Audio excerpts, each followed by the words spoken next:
Bobby Lashley and MVP have left WWE. AEW is set to run their first US Stadium event, and is SummerSlam heading to Wembley Stadium next year? Welcome to Wrestling Republic News, your daily show which brings you all the non-dirty wrestling news in the time that it takes for you to drink your morning coffee. Let's get right into it. But before we do, if you could like and subscribe, that would be very much appreciated.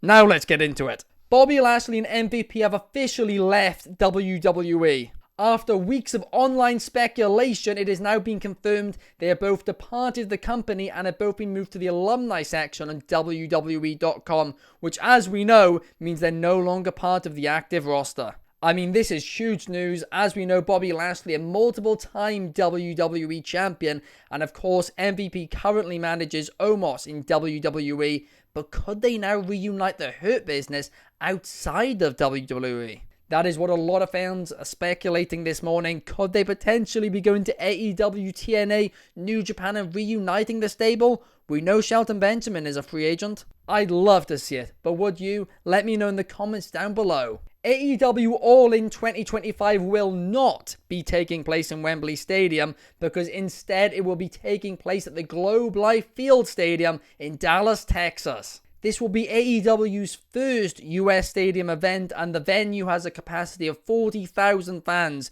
so if they fill that up, that will be huge for them. This is the first of a chain of multiple announcements which AEW are set to announce in the upcoming weeks, with Tony Khan, the AEW CEO, describing them as the biggest announcements in the history of AEW. Online fans are a bit divided about whether or not they believe AEW can really sell 40,000 tickets in the United States of America, but at the end of the day, there's only one way to find out, and that's this. But do you think they'll be able to sell 40,000 tickets? I'd love to know your thoughts. Let me know in the comments down below.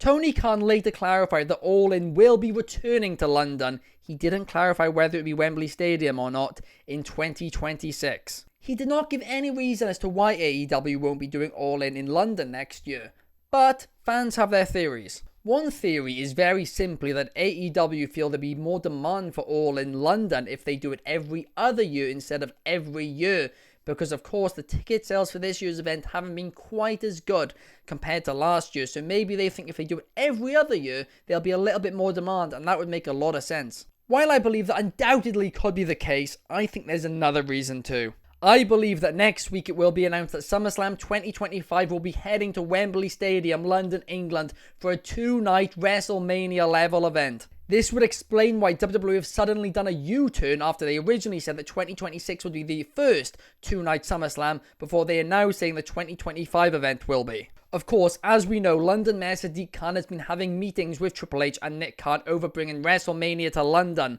But, as we all know, Wembley Stadium does not have a roof, and the weather in the UK in April, it's very unpredictable. It is very possible that WWE have persuaded Sadiq Khan to take a two-night SummerSlam, a first of its kind two-night SummerSlam, instead of a WrestleMania London event. As for why I think it will be announced next week, that is because, of course, AEW All In takes place next Sunday, and I think WWE will want it in the news cycle before then, potentially next Wednesday and Thursday, so when news sites, British news sites, do articles about AEW All In, they will mention at the bottom of the article that WWE are coming back to Wembley Stadium for SummerSlam next summer. But do you think my prediction is right? Let me know in the comments down below. I mean, we won't have to wait very long. By next week, we'll know the answer. UFC star Belal Muhammad was meant to be at this year's SummerSlam. During an interview with Sports Illustrated, he revealed that he dreams of teaming with CM Punk in WWE. He planned for this to start by being in the corner of CM Punk at SummerSlam,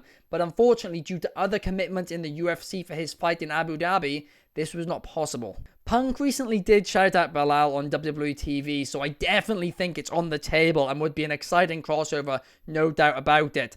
As we know, WWE and UFC now have a partnership because they're both under the TKO banner, so something like this, it's more possible than ever before. AEW star Bryan Danielson has revealed that he believes that his match against Swerve Strickland at AEW All In Wembley will be the biggest match of his career. Now, there might be a few eyebrows raised about this, considering the guy main evented WrestleMania 30 and won the WWE Championship in that main event, but he does explain it. He revealed in an interview with Sun Sport that this is because not only could this potentially be his final match, but also his daughter will be in Wembley Stadium watching him compete for the first time since she was 2 years old. We are now just over a week away from All In Wembley, and I'm so excited. I'm going to be there live. Could it be Danielson's final match? I think there's a possibility, and I cannot wait to see the match. New Japan Pro Wrestling have announced that Mercedes Moné will be defending the Strong Women's Championship against Momo Watanabe at Capital Collision.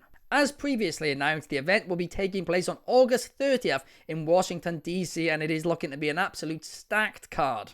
And this match, well, it only makes the card even more stacked. I'm really looking forward to it. On the topic of New Japan Pro Wrestling, the G1 Climax semi-finals are going to be taking place this weekend. Shingo Takagi will be taking on Zack Sabre Jr. in one semi-final, while in the other, Yota Tsuji will be taking on Bullet Club leader David Finlay. The winners of both matches will then face each other on Sunday to crown the winner of this year's G1 Climax tournament, with the winner receiving a title shot at any time of their choosing.